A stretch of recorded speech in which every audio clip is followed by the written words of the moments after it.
Mr. Kevin Commander and Directors General present.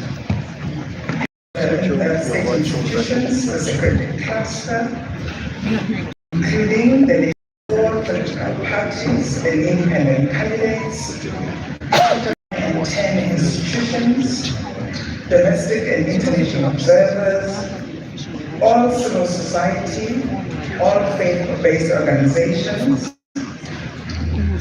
outgoing chairperson of the Portfolio Committee of Home Affairs, Mr. Musa Chabane, Mr. Bain, Minister of the Presidency, Commissioners of the Electoral Commission, the Chairperson of the Electoral Commission, Mr. Msutu Miepa, fellow commissioners, the Electoral Commission's Chief Electoral Officer, Mr. Simon Ambula, and his Executive Committee, and to our sponsors and our partners, and I'm going to name them now.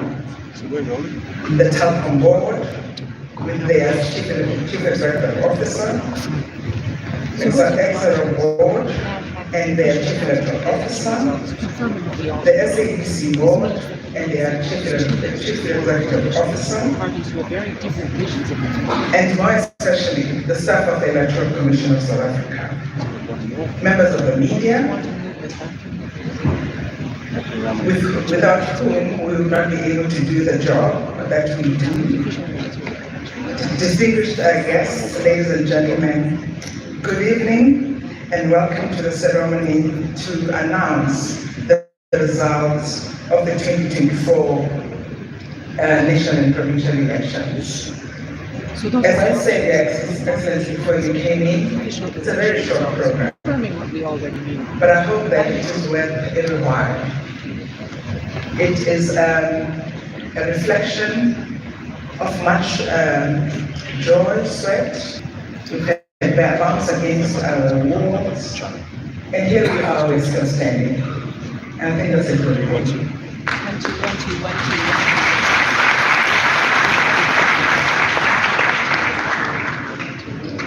And having said that, there's no better way to mark this moment than to say South Africa, as you say out there. Thank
silence so that you can savor that prayer. Thank you.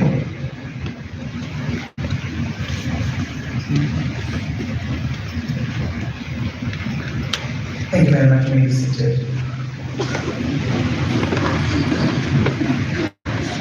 It gives me great pleasure to introduce to you once again the Chief Electoral Officer of the Electoral Commission, Mr. Simon Ambula.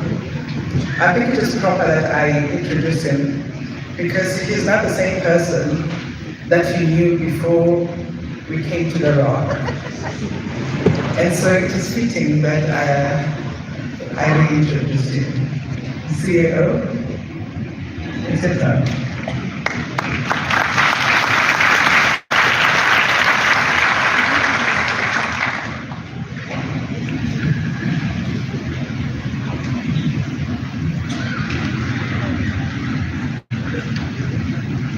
Excellency President, that is Ramaphosa, Excellency the Deputy President of the Republic, Ndate Mashatile, Chief Justice of the Republic, Ndate Raymond Zondo,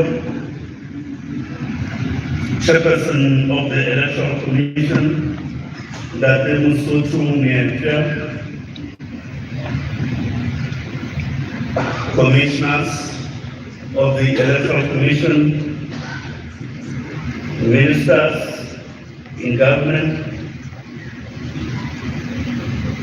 Minister Nandeli Kando, Minister Chabeni, and Minister Mandashe. Representatives of constitutional institutions, accounting officers in government, leaders of faith-based institutions,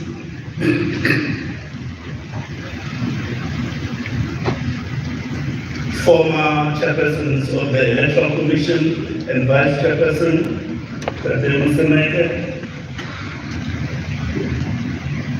leaders in business, leaders in our system of traditional leadership, provincial electoral officers and senior staff of the Commission, members of the diplomatic corps, and representatives of observer missions.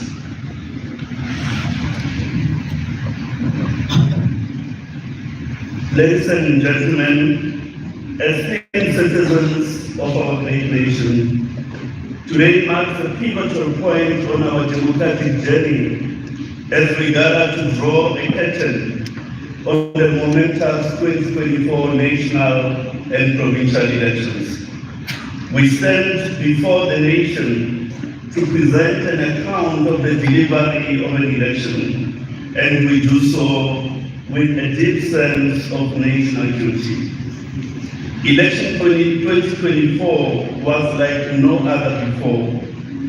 It had salient features pointing to an ever-increasing magnitude of political dynamism, an effervescent electoral environment, and operational complexity. The democratic soul of a people is in part determined by its electoral architecture.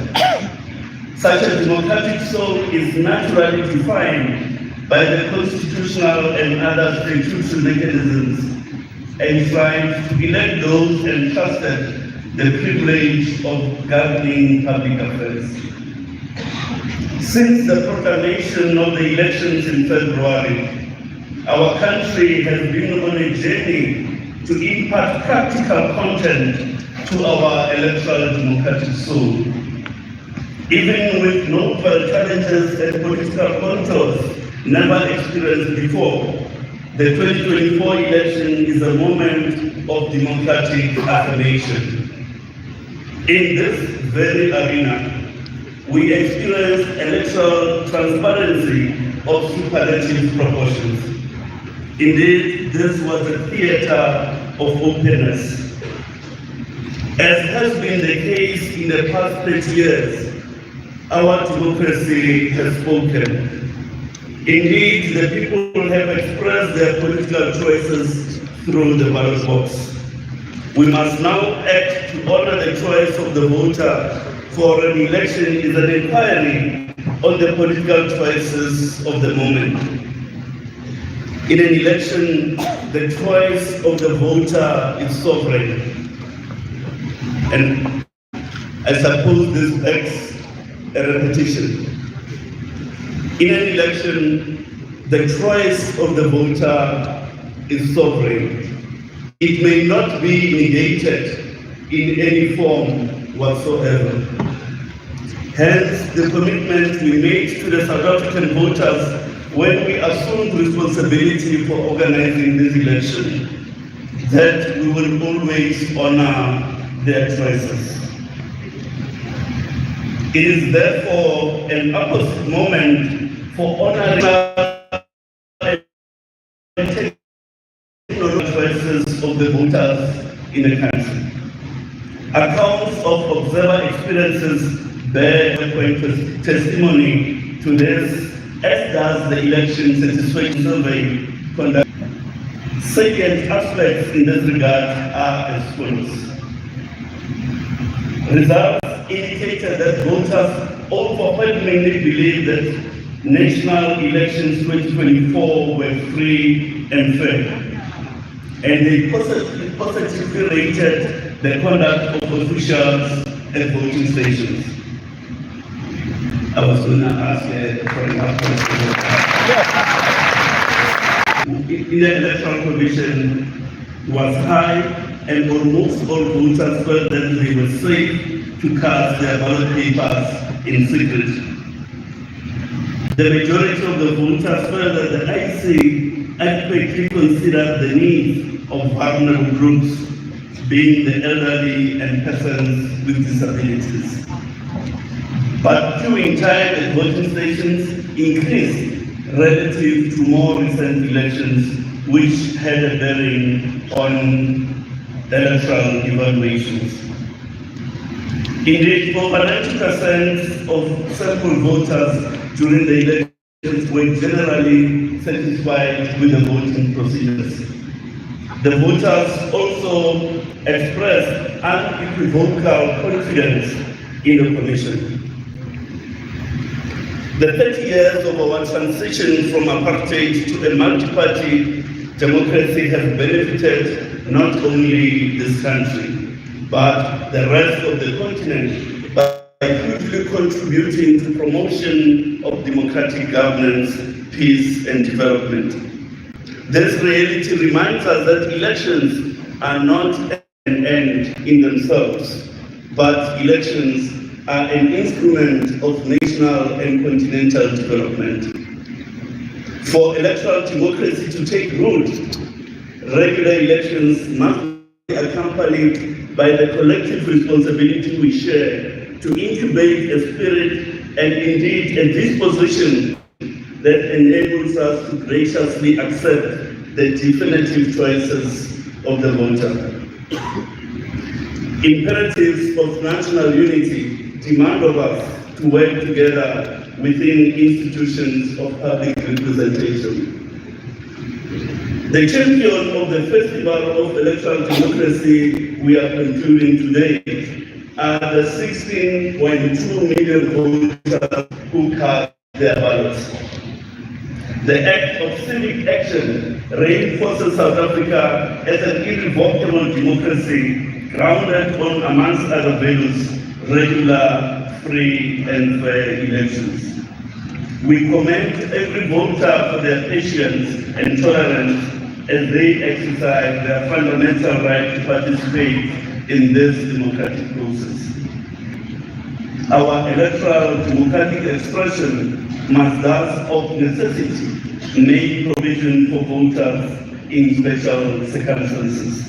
In this election, a whopping 1.1 million voters used this special voting dispensation to record their political choice. Let's give them the round of applause.